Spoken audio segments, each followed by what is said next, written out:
Patay ang usa ka lalaki nga mitabok sa dalan sa Mulugan, El Salvador City human na banggaan sa usa ka bus.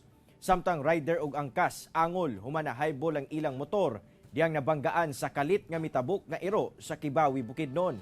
Ang detalye sa report ni James Pauloya.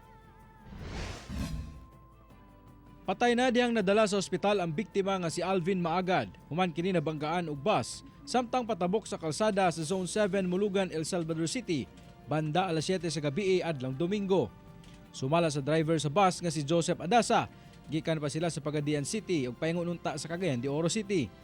Wala kuno niya na matikdan ang biktima. Posible sir sa ngit-ngit siguro sa lugar po.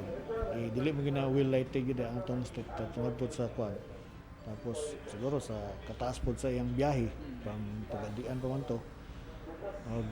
Wa po niya nabantayan ba. So mo nang diferensya na to pag gabi o buntag ang biyahe.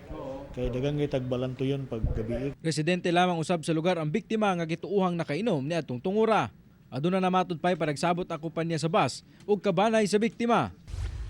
Samtang sa Kibawi, Bukidnon, rider og angkas sa motorsiklo ang nahighball, human gibanggaan og iro nga kalit mitabok sa highway sa Barangay Palma, Poblasyon, Kibawi, Bukidnon. Aduna sab kini kagukod nga laing iro. Kauban si Jaybert Pairat sa kamera. Ako si James Pauloyap para sa One Mindanao.